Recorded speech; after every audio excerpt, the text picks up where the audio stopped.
Whenever conflict erupts in the Middle East, countries like the Philippines immediately feel the impact. Hindi dahil malapit tayo sa gera, kundi dahil dumidepende ang ekonomiya natin sa imported oil. Sa katunayan, around 90% of the petroleum used in the Philippines ay galing sa ibang bansa. So when global oil becomes unstable, the effects don't stay in the Middle East. At nararamdaman na rin natin ito sa Pilipinas. Sa presyo ng gasolina, dagdag singil sa kuryente, dagdag singil sa pamasahe, at aabot pa kahit sa presyo ng pagkain. At syempre, Filipinos deal with crisis in the most Filipino way possible. Punong-puno na ng jokes sa social media sa pagtaas ng presyo ng gasolina. Pero sa likod ng mga biro na ito, ay ang mas malaking problemang hinaharap natin. Yo, what's up guys? This is Vincicleta.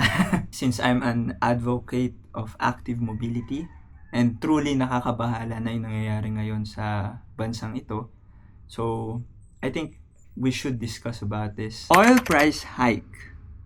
Around 20% of the world's oil supply passes through sa Kipot or Strait of Hormuz, making it one of the most critical oil shipping routes in the world. Because of the ongoing Middle East crisis, tanker traffic in the area has been restricted or disrupted. Pag bumabagal ang oil shipments dito, tumataas ang global oil prices. At mabilis natin itong nararamdaman ng mga oil importing countries katulad ng bansa natin, Pilipinas. So, I'll put a link down below na lang if you want a detailed explanation. Kapag tumataas ang presyo ng krudo, may nangyayaring domino effect sa ekonomiya natin. Unang lugar na mapapansin natin ay ang mga gasolinahan. Susunod, kuryente. Susunod, bayad, pamasahe. At eventually, pati presyo ng pagkain, posible pang tumaas. So, ano nga ba ang real effect nito sa Philippine transportation? Ang unang natamaan talaga dito ay public transportation. Jeepney drivers told lawmakers in the House of Representatives of the Philippines that many of them are now earning only about 400 after a 12-hour shift when they used to make around 800. Imagine, halos kalahati na yun ng sahod na lagas sa kanila. At dahil dito, may mga transport groups din na nanghihingi ng fare increase para lang makasabay sa pagtaas ng presyo ng krudo.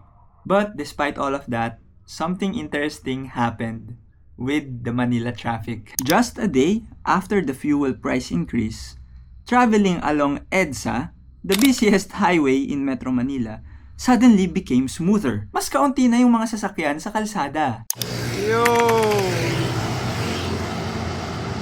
Walang kasasasakyan Friday! Grabing oil hike! At definitely, may sinasabi yun sa atin na kapag mas mahal ang pagmamaneho, mas kaunting tao ang gumagamit ng kotse. Pero ang mas malaking issue dito ay hindi lamang sa oil prices, kundi paano dinisenyo ang mga lungsod natin. For many decades, many cities around the world, including the Philippines, have built transportation systems that depend heavily on private cars. Isa ito doon sa diniscuss ko sa previous video ko na car-centric talaga ang Pilipinas.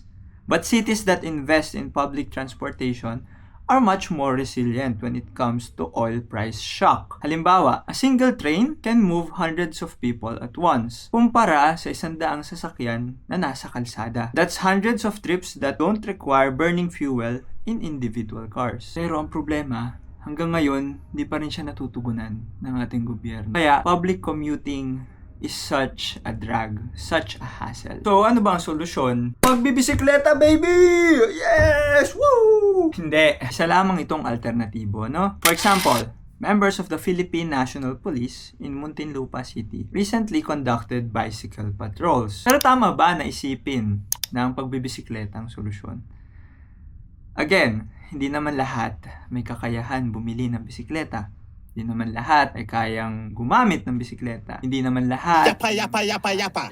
Shut it, please. At dito papasok yung mas malaking usapan. When global crisis happen thousands of kilometers away, countries that depend heavily on imported fuel will be impacted the most. And right now, our transportation system makes that vulnerability even worse. Actually, mata lang ang kailangan natin para makita na nakadesenyo talaga ang kalsada natin para sa mga sasakyan. At nakakalungkot to, no? Actually, priority pa nga na mag-footbridge kaysa bumuo ng pedestrian lane.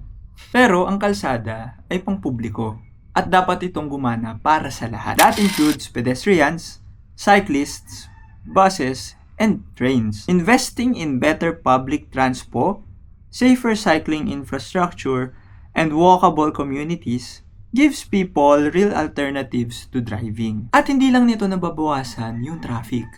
Nababawasan din nito yung pag-asa ng bansa natin sa imported oil, which matters the most, by the way. That means, when global crises happen again, and they will, by the way, our cities will be far more resilient.